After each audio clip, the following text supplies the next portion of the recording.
Welcome back to Us Anxious Folk. My name is Lauren. I am here with Jess, who is a fellow Melbourneite.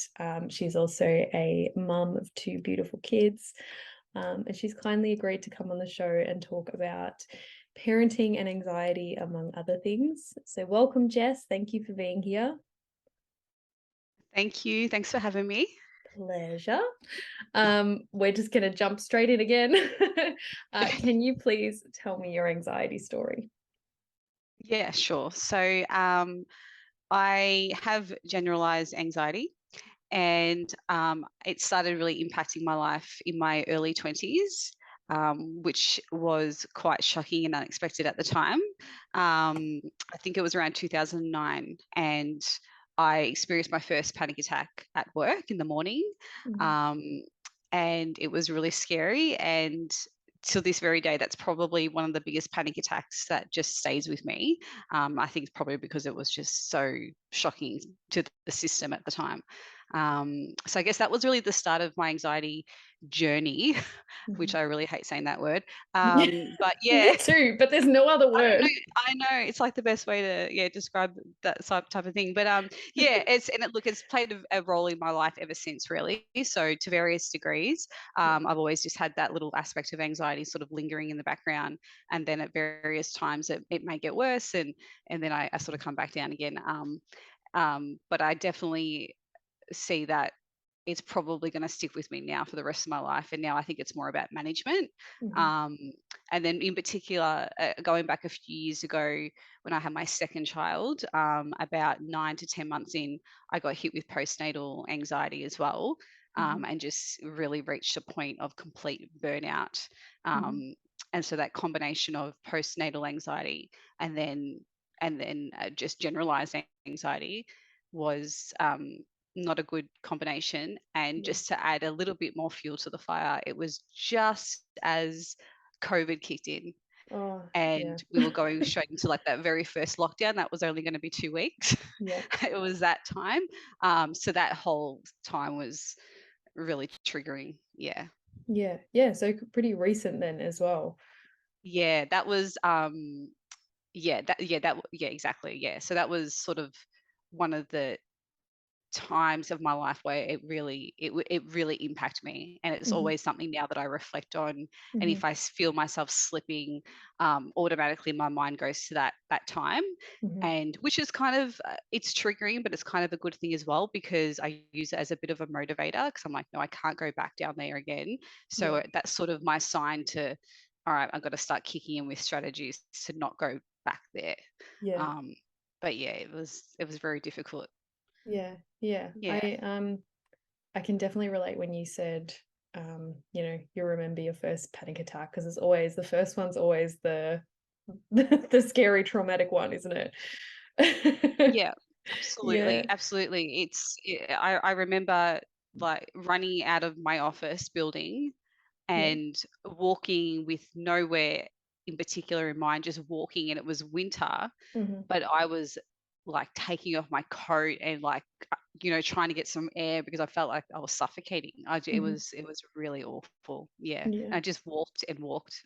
I don't even know how long for, and I Yeah. just go. I think I took myself to a doctor in the end. Yeah. Mhm. And Although, so what's wrong when with me? yeah, yeah, well, that's always the question we ask, like, where the hell did that come Yeah. from? But so did you Yeah. know, when that panic attack hit, did you know that it was a panic attack, or were you, I guess, had you had some Yeah. familiarity with anxiety prior to that? Not really. No, I hadn't had any experience with it, Mhm. and probably didn't really think about it too much. But I think maybe not instantly, but I think there was a point where I'm like, I'm panicking. This must be a panic attack. This must be Yeah, what it feels like. yeah, So yeah, I think I did end up sort of, yeah, recognizing that it was, um, and yeah, it was sort of, I think there's probably a little bit of denial there. Like once I sort of came down a little bit and saw the doctor, there was a sort of a bit of like, oh, that won't happen to me again. Like, no, that was just random. mm, But turns out it wasn't, and it stuck with me. And I was going overseas for the first time shortly after as well. So um, and the anxiety ended up coming on that trip with me, not to the same degree, but it was definitely in the background, and I was sort of on that holiday thinking, is that going to happen to me again?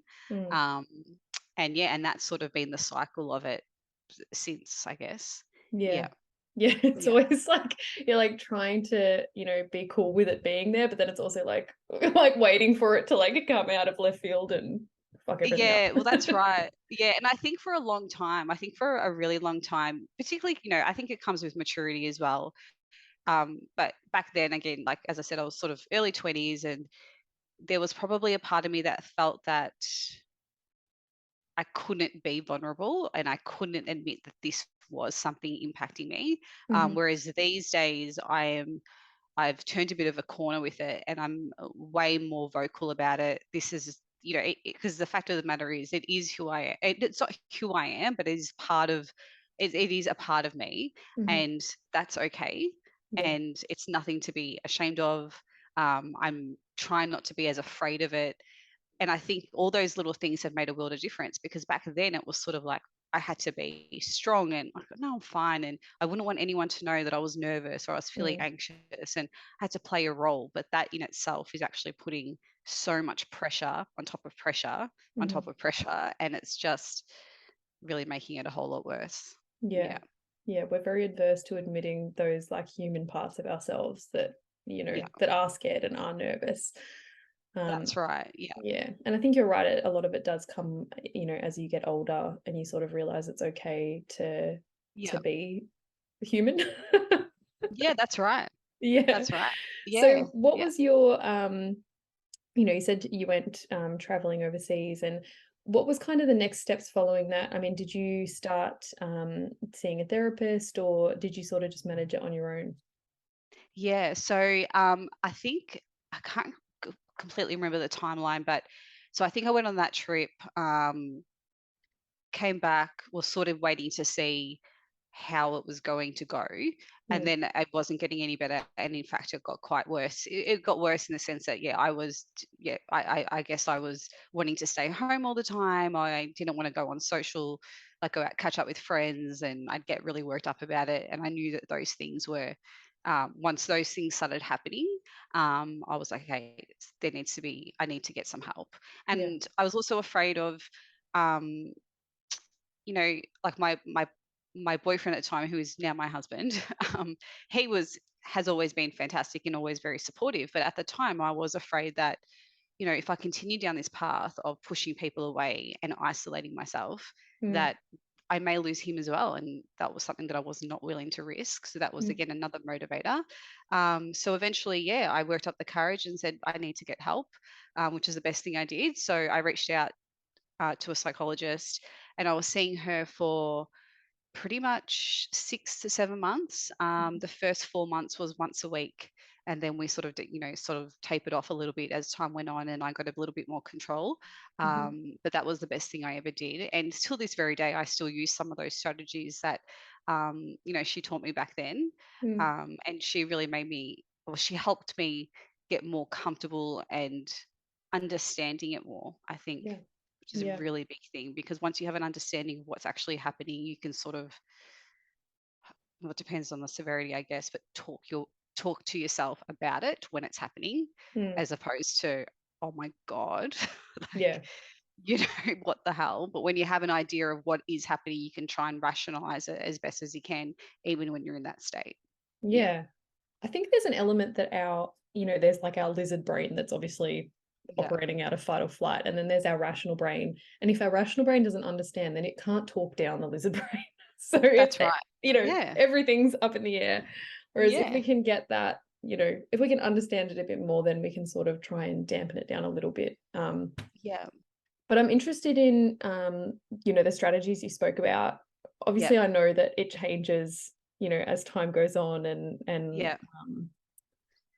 yeah. What kind of strategies did you employ initially when it was quite bad, and what do you still use now?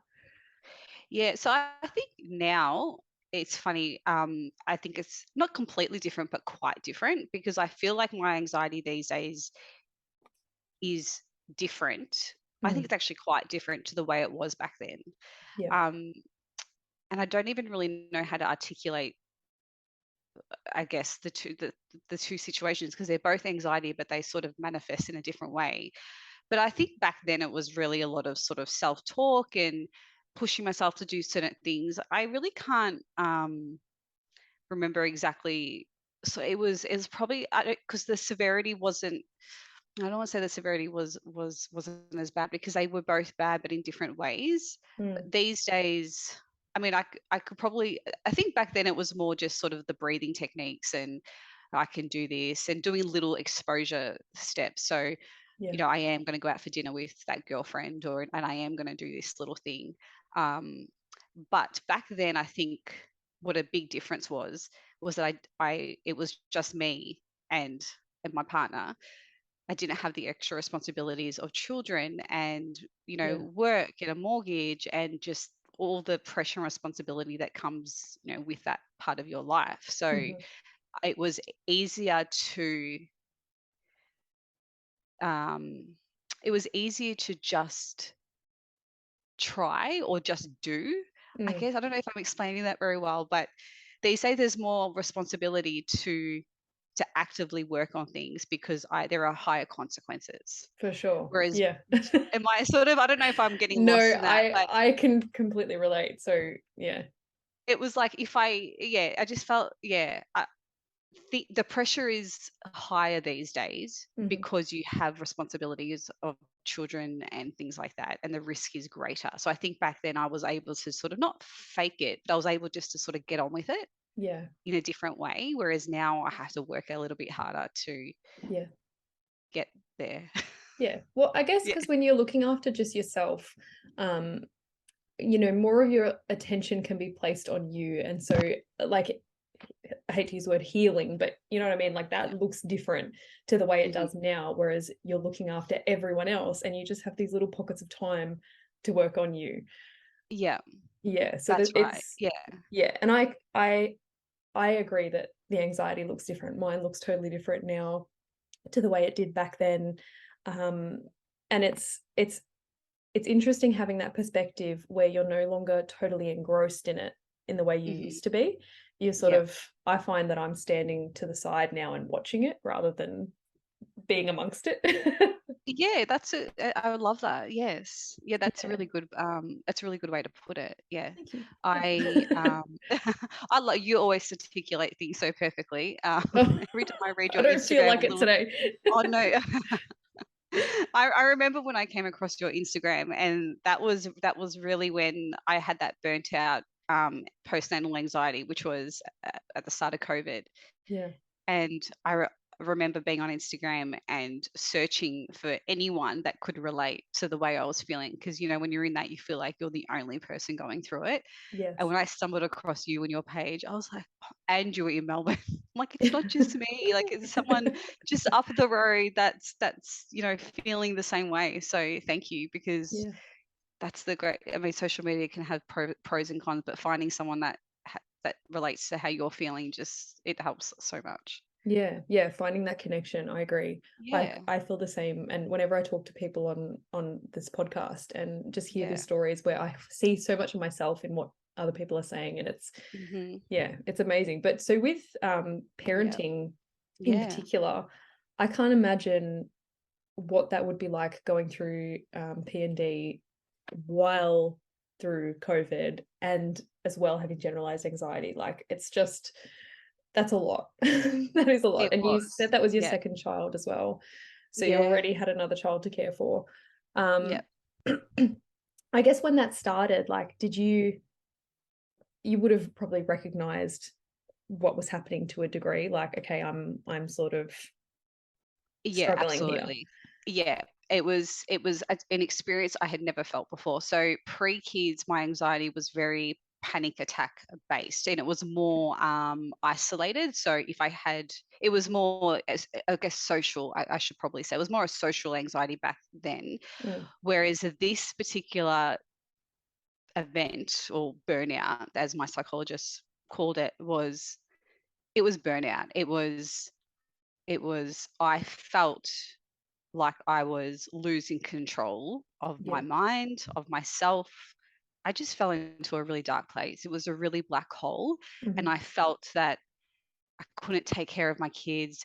It was more, I had this fear come over, it came over me like a wave that I was going, that something bad was going to happen to me. Like I was going to have a heart attack and die, or something, just something tragic was going to happen, and it was going to happen with the kids around, and they would be scared. And the fear was that I would ruin their life. Mhm. It was, my fear was for them. What would Yeah. they do? How would they cope? How would Mhm. my husband cope? And then it was, what happens if I lose, like if I lose my mind? Or it was just this manifestation of just catastrophizing everything. Mhm. And then I froze. I felt like I woke up in the morning and I was like, I cannot do this. I Mm. cannot possibly parent. Not because I didn't want to, because I was scared. What Mhm. if something goes wrong? Yeah. And I just couldn't get myself out of it. It was horrible. Yeah. Yeah. So then I immediately, um, I knew obviously it was I knew it was my anxiety coming up. And I suspected there was a bit of postnatal there. Mhm. Um, and I had just returned to work as well from my mat leave, and yes, it was a bit chaotic. But I instantly went to my GP, so I need to see a new psychologist. I need help, and they knew Mhm. because I was crying and it was bad. Yeah, Yeah. so then I saw a psychologist straight away. Actually, that's actually a lie. I was seeing a psychologist, but I went to the GP to get some further assistance, and I rang my psychologist and I said, I need to see you now Mhm. because I need to see you. And she was fantastic. And I went straight away and she was Mhm. like, okay, we're burning out. We've got a bit of postnatal. You're not losing your mind. We're going to Mhm. get you through this. And that was, yeah, that was the way it all sort of happened. And then it took me a few weeks of getting back on my feet. Mhm. Um, and the irony is that then we went into lockdown and I was like, Oh. you know, this this whole thing of I can't take care of my I thought I couldn't take care of myself or my kids, and here I was in lockdown, taking care of myself and my kids and Yeah. our kids, Yeah. and it was kind of this irony the way it all turned out. And Mhm. I think to a degree it made us a little bit closer as well, because I really had to work hard at making sure they didn't suffer at Mhm. the hands of what I was going through, plus this unknown situation that we were in. Yeah. Yeah, like Yeah. no So normality. It felt like the world was losing control. yeah, yeah, Yeah. that's right. And it was completely different. The anxiety was completely different to what I had experienced before. Yeah. Yeah. Yeah. It sounds like So a lot of like your anxiety before, like you said, the social anxiety, a lot more anticipatory, whereas, the yeah, anxiety with the P&D was just, I mean, it kind of sounded like you just were drowning in it. yeah, yeah. Yeah. Well, that's it. I was. That's exactly how I felt. I felt like I was drowning, and yeah, I was trying to get my head above water, and Mhm. I'm very thankful. I've got a really good support base. Yeah. My husband's fantastic. My mum was an angel, got me through there every morning trying to help me with the kids until we went Yeah. into lockdown. But like, yeah, there was things happening. I had a great support base, but it was definitely a milestone in my moment in my life, because now it's always going to be a reference point for me Yeah. um, about that time and how Yeah. I do not want to go back there. But the thing with that is it's kind of a vicious cycle, because there are times when now if I do feel a little bit down, or I can feel myself slipping, or if I'm not doing the self-care that I actively know I need to do, Yeah. if I feel a slight feeling of anxiousness, is that a word, anxiousness? Yeah.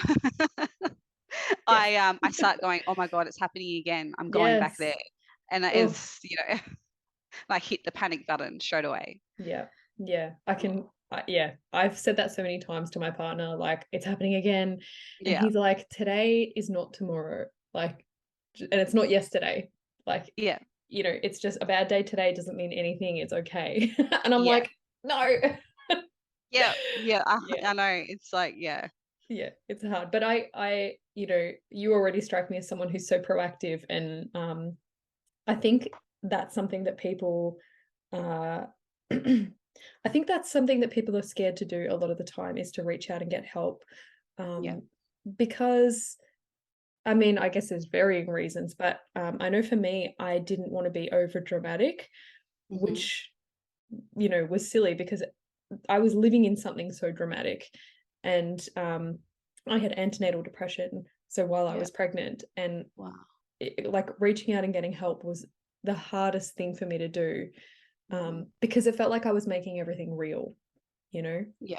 And it Yeah. also was that thing of being honest again, of I'm human and I'm struggling. And that's Yeah. really difficult, especially as a mum, because you think, what if they're Hmm. going to take my children away? Or, yeah. Yep. Yep. But I so totally relate. how did you sort of, how do you know to say, okay, I need to go get help? Like, is it, do you have family that sort of say to you, hey, it's looking like you're not coping? Or do you just have this inner I voice that's just like, know. go? Yeah, I just know. Yeah, I really do have an inner voice that's like, you need to get help. I just Yeah. know. So it just, I'm very self-aware. I've always have been. Yeah. So I, and I can feel the difference in my moods. Like sometimes you might just feel a little bit low, or Mhm. you might feel a bit just exhausted. But when it's that, for me, when it's that physical feeling of anxiety, when I can, it's like a different feeling. It's that the physical stress starts playing up, Mhm. and that's probably a good indicator for me. Okay, I need to get some control because Mhm. I'm slipping. Mhm. Once I feel like I have a real fear of the physical aspects of anxiety, like Mm. there's the mental and there's the physical, and like the sweaty palms, the chest, the tight chest, the racing heart. Once I feel those things, Mm. it's usually downhill. Yeah.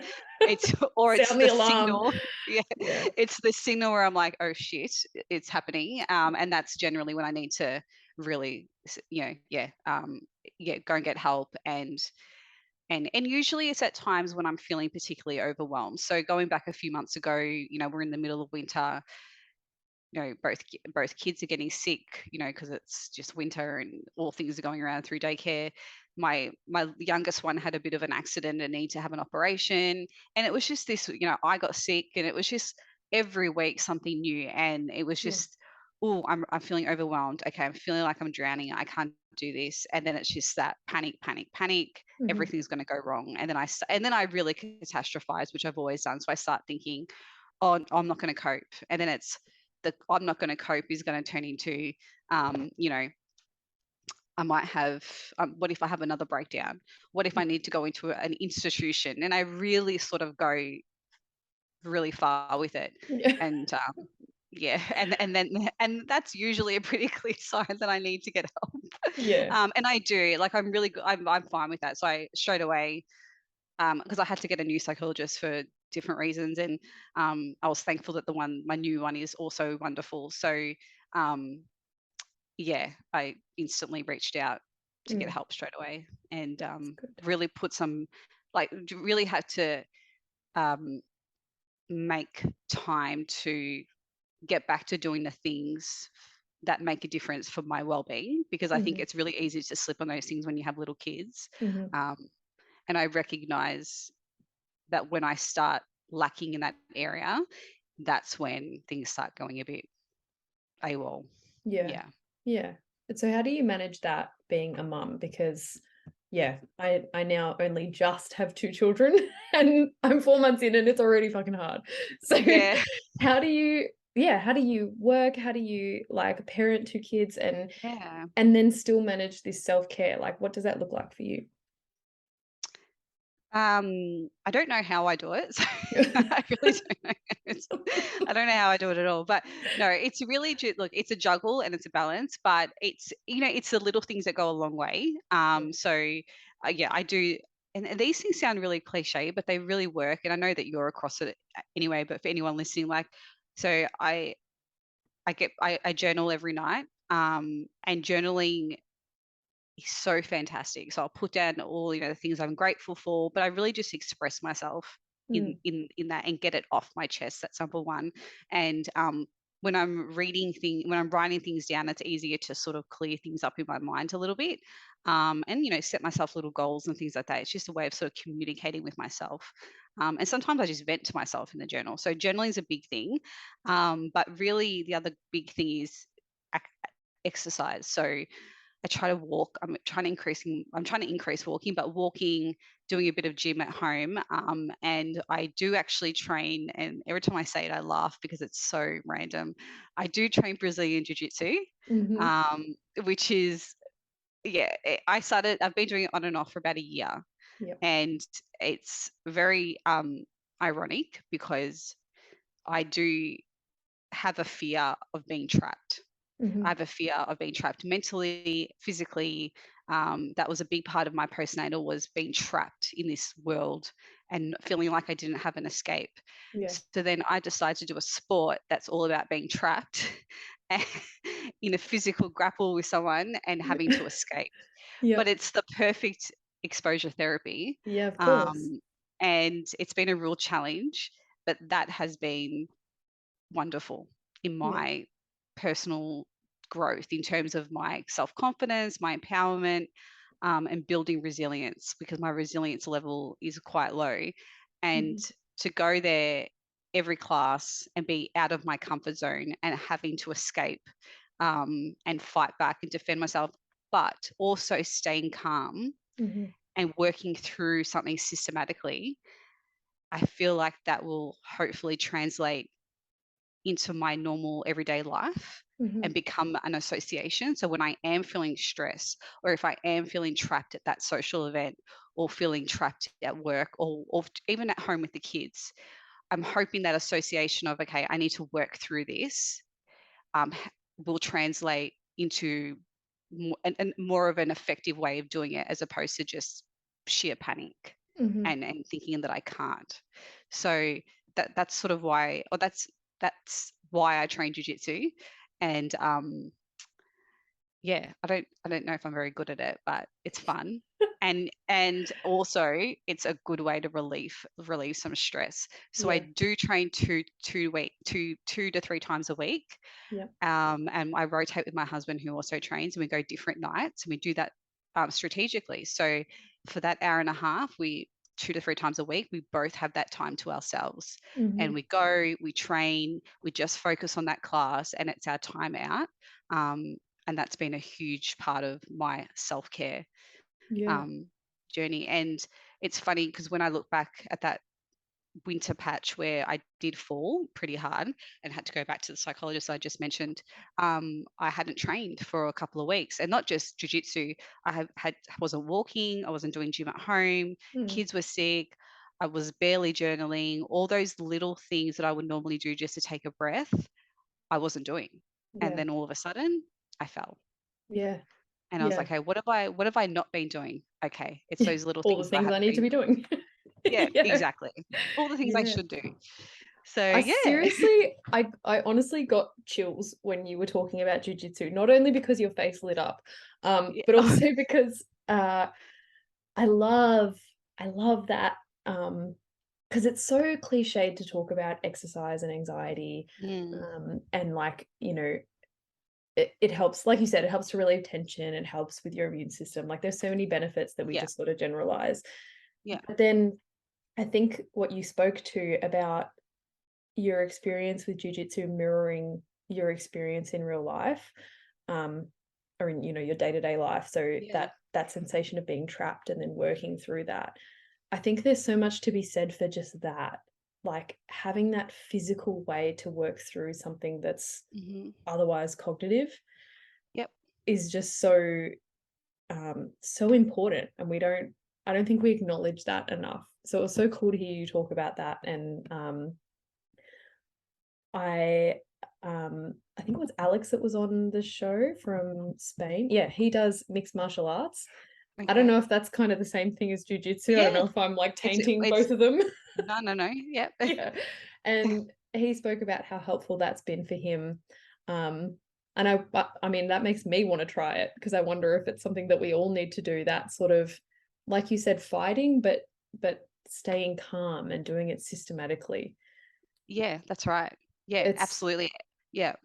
I mean, we've got our daughter doing it as well. So she so good. Yeah, and she's only 6 years old, and for all the reasons that I do it is Mm, why I want her to do it, as well as self-defense and being able to take care of herself.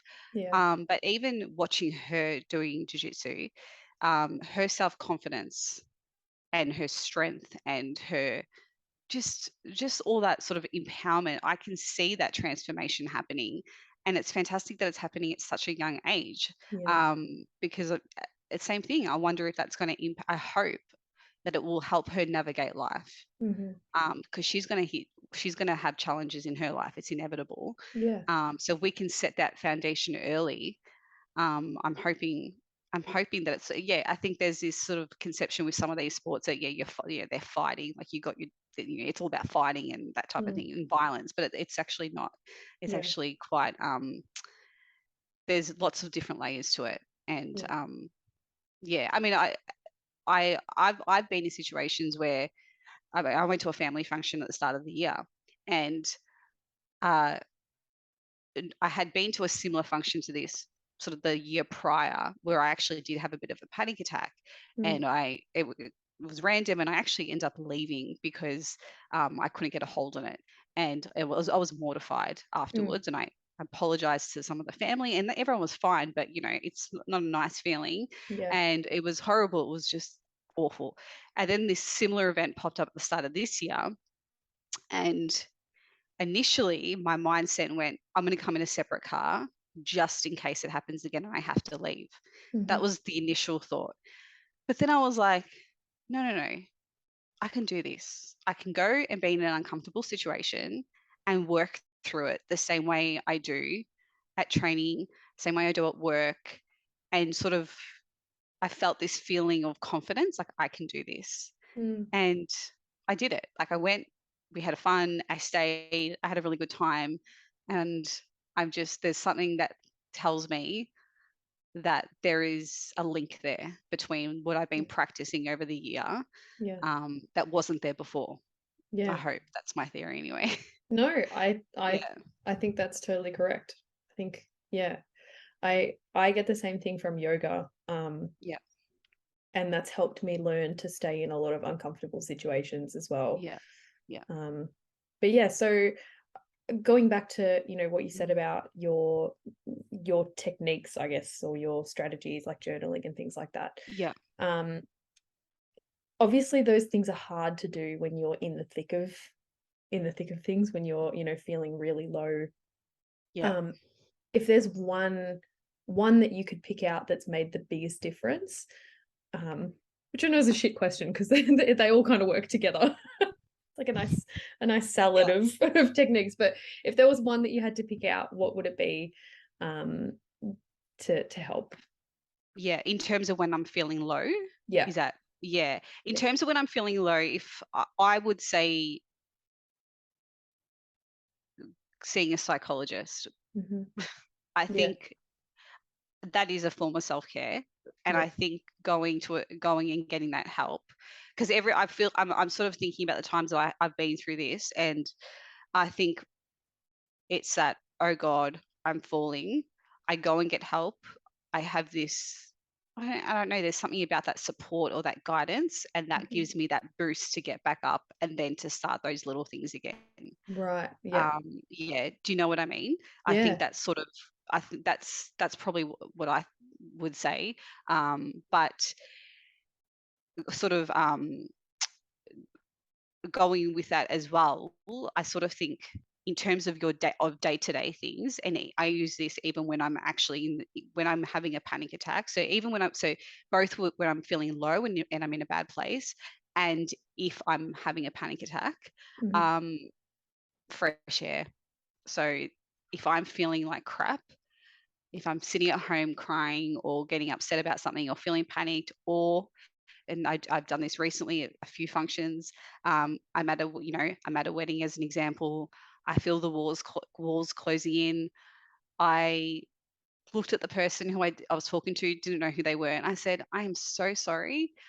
I need to go outside because I think I'm a little bit claustrophobic." And she's Yeah. like, "Yeah, no problem." And I went outside and I just let the air run through my body Yeah. because it's a way of grounding yourself. And I think senses, like my senses, getting in touch with my senses has been a big thing for me, Mhm. and sort of regrounding myself.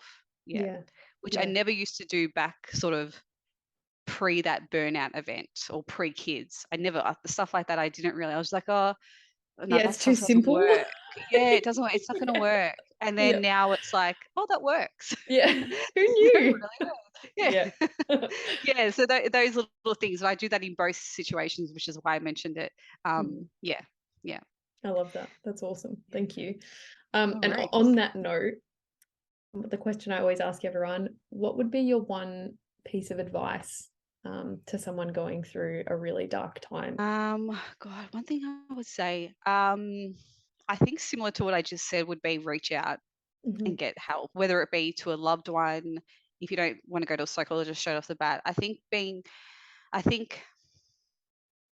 yeah, I think owning it and sort of saying, okay, I am struggling, Mhm. and then seek help. I think that's probably one of the most important things to do. Yeah. Trying to fight it and isolating yourself and thinking, it'll pass, I'll get better. I just I just I just don't think that works. And I Yeah. just think that mental health is so important, and just as important as physical health, and you shouldn't and no one should be embarrassed about it, and I think more people should talk about it. Mhm. And yeah, I hope that helps in some way. I'm Yeah. sure. Yeah. Thank you for being open about your mental health and sharing.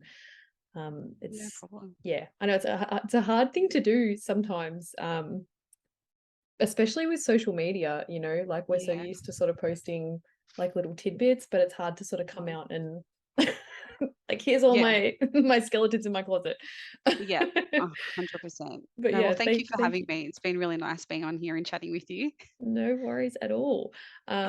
If people would like to get in touch with you, can they speak to you over Instagram?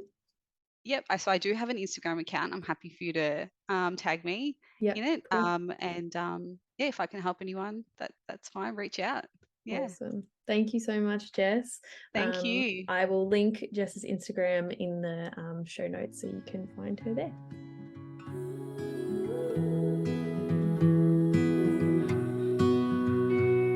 Thank you for listening to the Us Anxious Folk podcast, the podcast for the chronically overwhelmed, perpetually panicked, anxious folk in all of us.